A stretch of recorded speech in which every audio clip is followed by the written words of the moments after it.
Silakan duduk kembali. Baik, saudara-saudaraku dikasih oleh Tuhan, kita akan melihat firman Tuhan kita. Ada beberapa bagian yang mau kita baca pada malam hari ini. Mari kita lihat di dalam Ibrani pasal 4 ayat 16. Itu yang pertama. Kemudian Ibrani pasal yang ke-11 ayat yang ke-11 hingga ayat 12.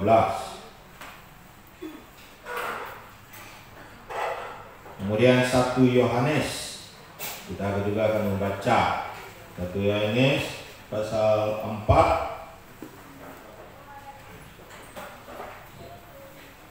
mari kita satu-satu dulu di dalam Ibrani pasal 4 ayat 16. Mari kita baca bersama-sama.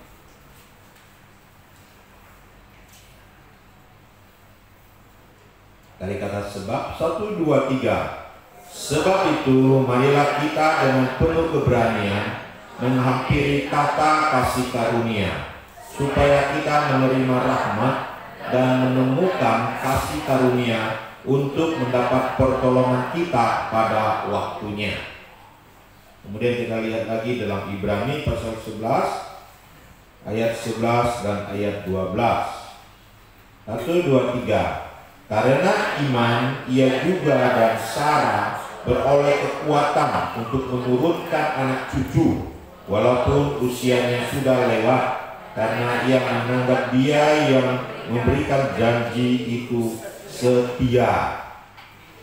Itulah sebabnya maka dari satu orang, malahan orang yang telah mati pucuk, terpancar keturunan besar seperti bintang di langit dan seperti pasir di tepi laut yang tidak terhitung banyaknya.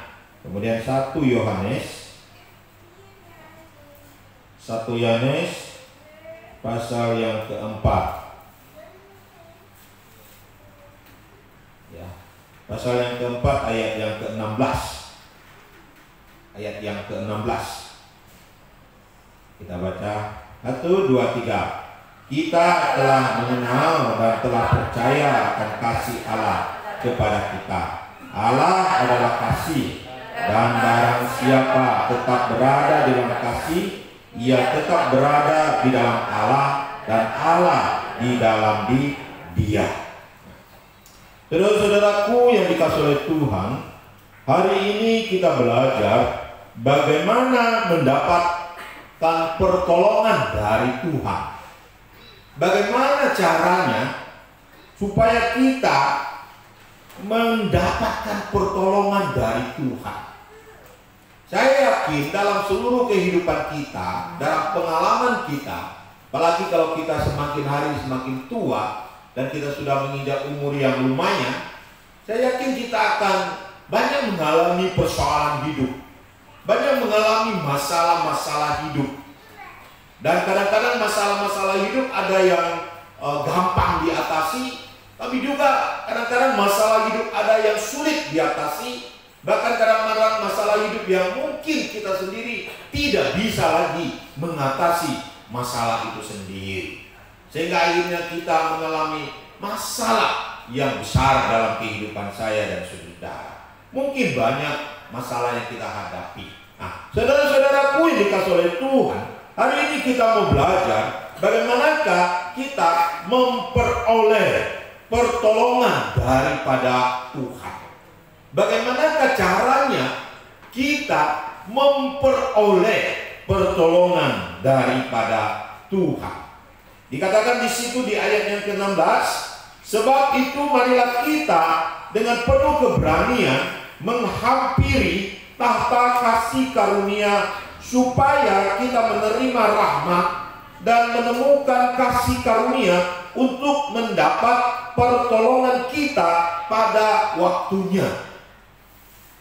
Nah, hari ini kita belajar dan saya memberikan tema bagaimana kita mendapatkan pertolongan dari Tuhan, dan jawabannya adalah DKI. DKI. Apa itu DKI itu? Ya, DKI singkatan biasa adalah daerah khusus ibu kota. daerah khusus ibu kota, Jakarta. Ya, tapi sekarang udah pindah ke IKN, ya kan? Pindah ke Kalimantan. Jadi orang-orang Kalimantan harusnya termotivasi dengan pindahnya, harusnya semakin ya maju ya Kalimantan ini. Ya. Nah, saudara-saudaraku dikasih oleh Tuhan, apa itu D? D saya memberi tema, memberikan singkatan D itu disingkat dari doa. Dari doa. Apa itu doa? Doa itu didengar oleh Allah, katanya tentunya. Ya, didengar oleh Allah. Nah, saudara-saudaraku dikasih oleh Tuhan, marilah kita dengan penuh keberanian menghampiri tahta kasih karunia. Kita harus memiliki keberanian menghampiri kasih karunia Allah atau tahta kasih karunia Allah. Banyak orang yang menghadapi persoalan pergumulan hidup tidak dengan doa, tapi mereka menghadapi persoalan hidup mereka dengan kekuatan mereka sendiri, dengan hikmat mereka sendiri, dengan kepintaran mereka sendiri, dengan kekayaan yang ada pada mereka, dengan kekuatan yang ada pada mereka, dengan kemampuan yang ada di sekeliling mereka. Mereka menghadapi tantangan pergumulan mereka bukan dengan doa, tetapi mereka menghadapi dengan kekuatan manusiawi yang mereka miliki. Tapi saudara-saudaraku dikasih oleh Tuhan, Ibrani mengajak kita melalui kebenaran firman Tuhan ini, mari kita berani datang kepada tahta kasih karunia Allah itu, supaya kita memperoleh pertolongan tepat pada waktunya. Orang untuk datang dan berani datang kepada Tuhan kadang-kadang juga sulit. Mengapa orang tidak berani datang berdoa kepada Tuhan? Apa masalahnya? Nah, mungkin karena dia merasa diri bersalah. Dia merasa diri orang berdosa, sehingga dia tidak berani datang kepada Tuhan. Kemudian mungkin dia juga merasa bahwa percuma datang pada Tuhan. Tuhan tidak akan mendengar saya karena saya ini orang yang berdosa. Ya. Kemudian dia juga tidak berani datang kepada Tuhan karena dia pikir ya dia mampu melakukan, dia mampu menyelesaikan persoalan dan pergumulan hidupnya. Dia tidak berani datang kepada Tuhan. Dia tidak berani menghampiri tahta kasih karunia Allah, karena dia banyak menghadapi tantangan pergumulan di dalam dirinya sendiri. Dia berpikir dengan kekuatannya sendiri, dia mampu menghadapi persoalan pergumulan hidup dia. Ya. Dia menganggap Allah itu jauh dari hidup dia. Dia menganggap Allah itu adalah Allah yang tidak mau menolong hidup dia. Ya, sehingga dia tidak mau datang kepada Tuhan. Saudara-saudaraku yang dikasihi oleh Tuhan Yesus, padahal kita harus datang kepada Tuhan untuk mendapatkan pertolongan kita tepat pada waktunya. Amin. Saudara-saudaraku dikasih oleh Tuhan. Tapi di sini arti masuk, arti menghampiri di sini bukan sembarangan, tetapi ini adalah sebuah kesungguhan. Kadang-kadang orang datang berdoa pada Tuhan tidak menemukan kasih karunia itu. Sama seperti ketika kami berkunjung ke rumah jemaat-jemaat. Waktu berkunjung, tiba-tiba rumah jemaat itu kosong, tidak ketemu orangnya. Gitu. Ya. Nah, saudara-saudara, apakah kita ketika menghampiri tahta kasih karunia Allah, kita bertemu dengan Tuhan. Ada pertemuankah kita dengan Tuhan di dalam doa kita atau tidak? Bertemukah ketika kita berdoa kepada Tuhan? Ada ketemu pribadi Tuhankah dalam hidup kita ketika kita sungguh berdoa kepada Tuhan? Atau kita hanya asbun saja, asal bunyi saja? Atau apa yang kita buat itu sia-sia saja?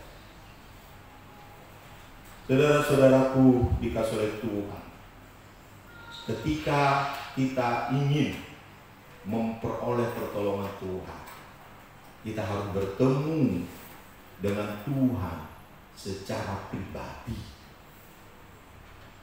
di dalam kasih karunia. Kata menghampiri di sini berarti kita bertemu secara pribadi dengan Tuhan. Arti masuk dalam tahta kasih karunia itu, ku masuk ruang Maha Kudus dengan darah anak domba.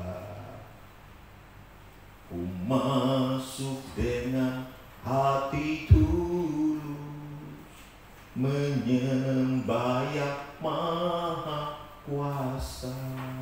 Apakah kita dalam pertemuan doa kita dengan Tuhan, persekutuan kita dengan Tuhan, betulkah kita bertemu dengan Tuhan atau enggak?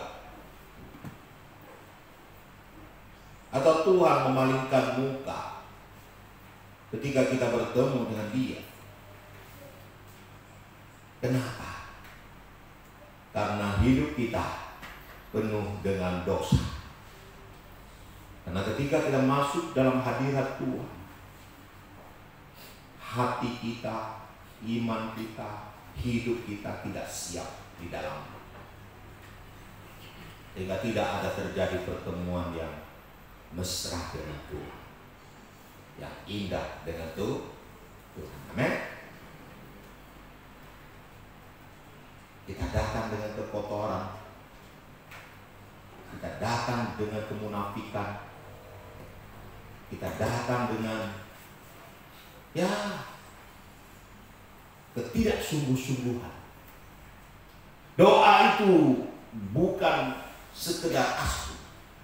Banyak orang mencari pertolongan Tuhan itu kalau dia sudah kepepet, kalau sudah semua lakukan, semua yang dia buat gagal, baru cari Tuhan.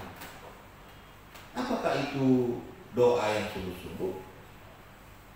Doa hanya sekedar ban serap saja.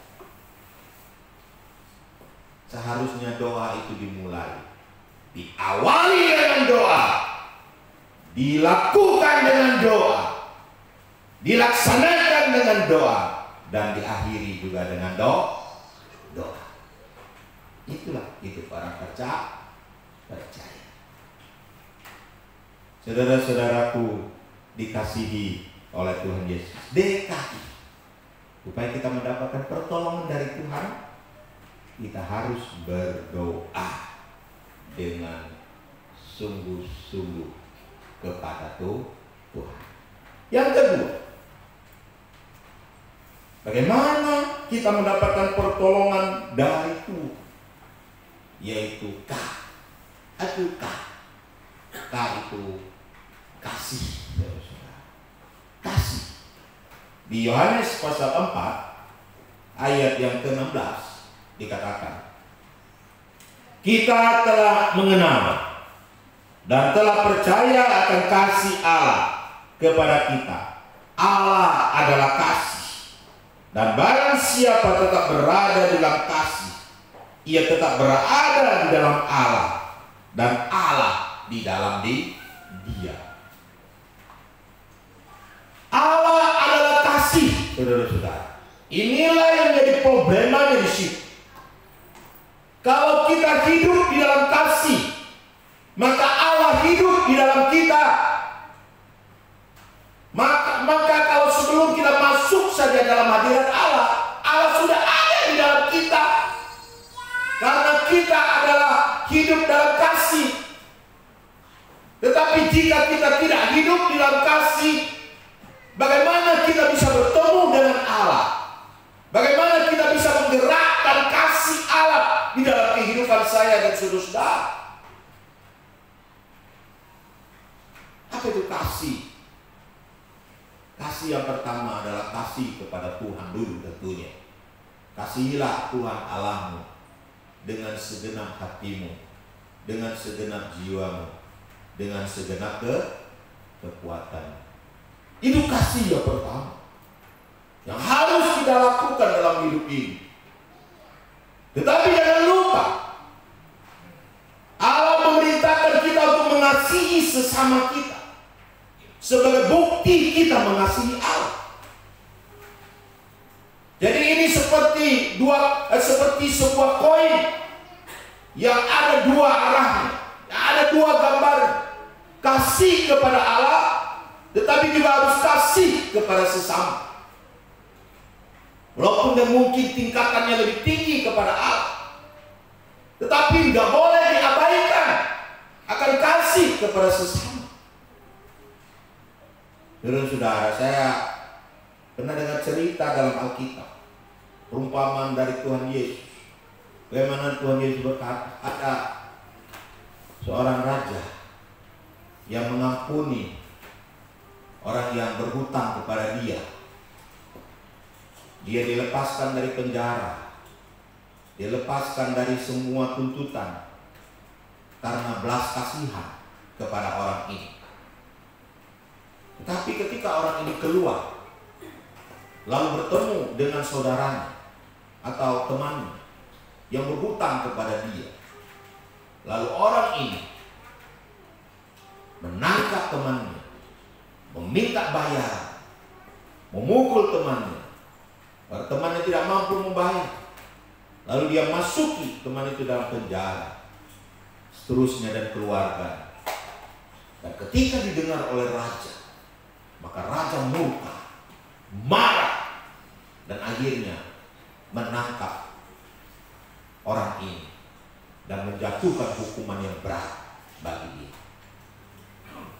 Dengan sederhana raja berkata, "Aku telah mengasihi engkau. Aku telah melunaskan seluruh hutang, tetapi engkau tidak mengampuni akan saudara-saudara. Engkau ini adalah seorang yang jahat." Saudara-saudaraku dikasihi oleh Tuhan, bagaimana dengan hidup kita hari-hari ini? Apakah hidup kita masih dipenuhi dengan kasih? Atau hidup kita sudah dipenuhi dengan kebencian? Hidup kita sudah dipenuhi dengan curiga. Hidup kita penuh dengan pikiran-pikiran yang kacau, yang hancur dan menghancurkan orang lain. Hidup kita hanya bersuka cita atas kehancuran orang lain. Hidup kita tidak lagi memikirkan kebaikan orang lain, tapi hidup kita hanya memikirkan kehancuran orang lain saja. Tidak ada kasih lagi. Bagaimana dengan kasih dalam keluarga? Kita mulai dari diri kita sendiri yang paling gampang dalam keluarga. Apakah suami istri masih saling mengasihi? Atau sudah hilang kasihnya? Ya. Kalau kita lihat orang buka pintu mobil, lalu istrinya keluar, mungkinan itu ada dua, bisa juga tiga. Pertama, istrinya istri baru, karena baru dinikahi. Tidak tahu, dia tadi buka pintu enggak untuk alihnya, ya. Karena cintanya masih banyak gitu, madunya masih banyak gitu, ya. Atau yang kedua, dia buka pintu mobil untuk istrinya itu karena mobilnya masih baru. Mengapa mobilnya masih baru? Dia bukakan pintu karena takut mobilnya lecet. Nanti istrinya sembarangan buka, mobilnya lecet. Nah. Saudara-saudaraku dikasihi oleh Tuhan Yesus, apakah kita masih saling mengasihi suami istri? Hai suami istri, apakah masih saling mengasihi? Atau sedikit-sedikit marah? Ya biasanya saya pikir dan saya renungkan, tanda orang tidak mengasihi itu suka marah. Sebentar-sebentar tersinggung, sebentar-sebentar marah. Kalau kita mengasihi orang, kita tidak akan segampang, begitu gampang marah dengan orang. Gimana ibu-ibu gampang marah dengan suami? Sedikit saja salah sudah dimarahi. Begitu. Anjing tuh, kerbau kau, kucing kau. Dikit-dikit marah, dikit-dikit marah. Hal-hal sepele marah. Gara-gara air marah, gara-gara baju marah, gara-gara rumah nggak kurang diperhatikan dikit marah. Hai ibu-ibu, hai bapak-bapak, kalau hanya gara-gara hal-hal yang kecil kamu marah dengan orang itu, kamu selidikilah hatimu. Kamu masih sayang nggak dengan dia? Kamu masih cinta nggak dengan dia ya? Ya bagian lah. Masih cinta nggak sih? Betul nggak? Coba waktu pacaran dulu, ya Jason ya Linda. Kalau dia salah sedikit, nggak apa-apa, begitu kan? Nggak masalah kok, bahkan nggak masalah kok, bahkan seperti selingan musik kok, gitu. Apakah hari-hari ini kita masih tinggal di dalam kasih satu dengan yang lainnya?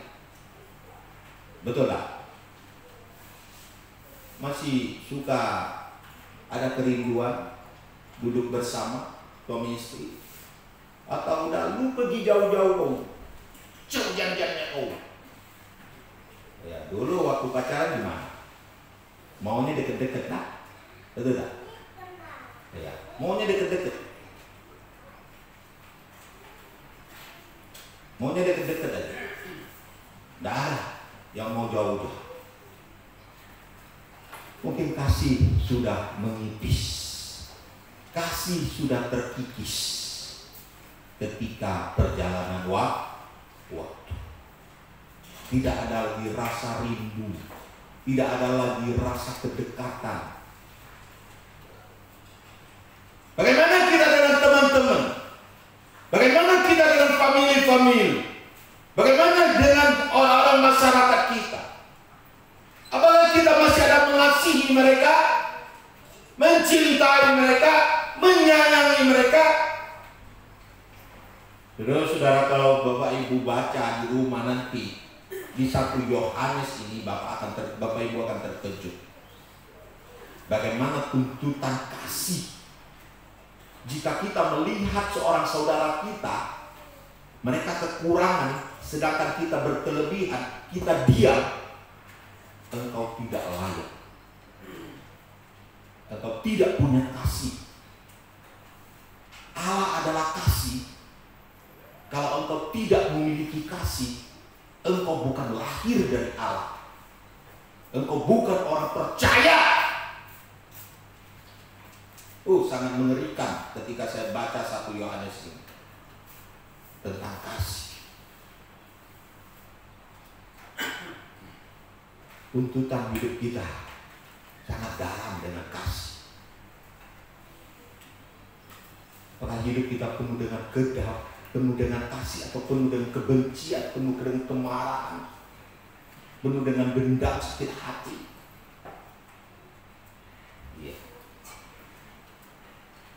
kasih tidak tergantung kepada siapa yang kita dendami dan kita apapun. Kasih itu adalah dari dalam diri kita. Tidak ada perbedaan siapa di depan kita, musuh sekalipun. Kasih itu tidak membeda-bedakan satu dengan yang lainnya. Oh, ini saya sayangi, ini saya kasihi, ini saya benci, ini saya tidak itu dendami. Tidak. Kasih itu kepada sesama kita, semua yang ada di dalam kehidupan saya dan saudara-saudara. Amin. Kita mengasihi. Beri semangat dulu untuk kita. Ketika kita hidup dalam kasih, maka Allah akan memberikan pertolongan kepada kita. Amin. Allah tidak tahan dengan hidup kita, maka Dia memberikan kepada kita pertolongan tepat pada waktunya. Karena Dia tidak tahan dengan gaya hidup kita yang penuh dengan kasih. Tapi kalau kita penuh dengan kebencian, penuh dengan sakit hati, jauh pertolongan Tuhan kepada kita. Engkau menangis, engkau meratap pun tak ada arti. Jadi jika engkau hidup dalam kasih, karena Allah itu adalah kasih, maka kasih Allah akan dibuktikan dalam hidup. Amin. Amin. Itulah DKI. I sekarang I yang terakhir. I, apa itu I? Itu iman. Jika kita ingin memperoleh pertolongan daripada Tuhan, kita harus mempunyai iman akan pertolongan Tuhan, iman kepada kebaikan Tuhan. Mari kita lihat dalam Ibrani pasal 11 tadi. Di ayat yang pertama dikatakan, iman adalah dasar dari segala sesuatu yang kita harapkan dan bukti dari segala sesuatu yang tidak kita lihat. Karena iman kita mengerti bahwa alam semesta telah dijadikan oleh firman Allah, sehingga apa yang kita lihat telah terjadi dari apa yang tidak dapat kita lihat. Kemudian di ayat yang ke-6, tetapi tanpa iman tidak mungkin orang berkenan kepada Allah. Sebab barang siapa berpaling kepada Allah, ia harus percaya bahwa Allah apa? Ada.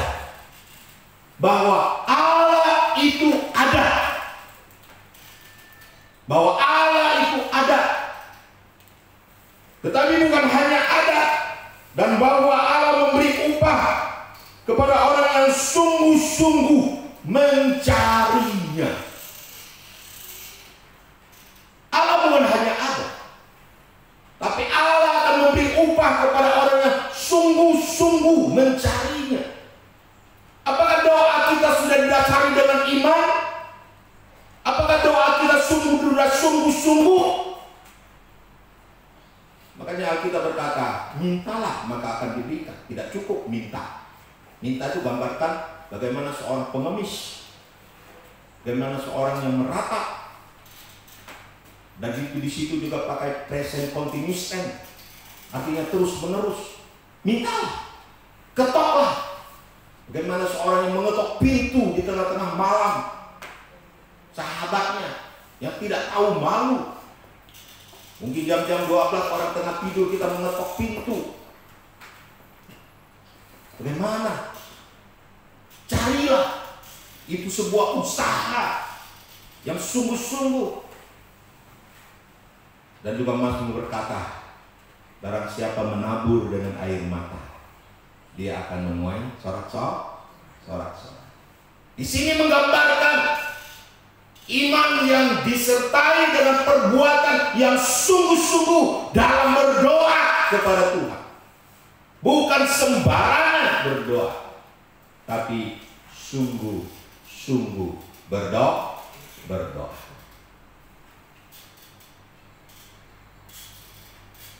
Bagaimana?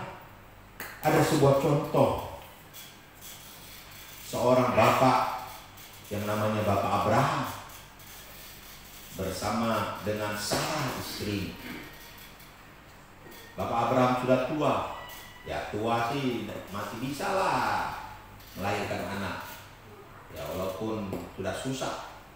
Tapi yang jadi masalahnya Sarah. Sarah ini sudah mati haid, tidak lagi men. Biasanya kalau sudah mati haid menopause itu sel telurnya tidak produksi lagi. Bagaimana sel sperma bisa membuahi sel telur, sedangkan sel telurnya sudah tidak bisa lagi, tidak ada lagi, nggak bisa, semua nggak bisa lagi. Secara manusiawi nggak bisa lagi. Tetapi kita lihat karena iman Abraham, karena iman Sarah, mungkin mereka sudah berdoa lama untuk memperoleh anak, berdoa lama untuk memperoleh anak, berdoa lama untuk memperoleh anak. Tapi tidak tahu kenapa begitu lama Tuhan menjawab doa mereka. Tapi tetap Tuhan akhirnya jawab doa mereka. Mereka dipilih menjadi bapak dan ibu keturunan bangsa yang besar. Bahkan mereka percaya akan hal itu ketika janji itu diucapkan kepada mereka. Dan akhirnya terjadilah sebuah bangsa dari Ishak. Tuhan memberkati keluarga ini karena iman mereka, keyakinan kepada janji Allah. Amin. Sehingga Tuhan menurunkan keturunan dan bangsa yang besar, seperti pasir di lautan dan seperti bintang di langit. Saudara-saudaraku yang dikasihi oleh Tuhan, DKI. Apa itu DKI? Doa, kasih, dan iman.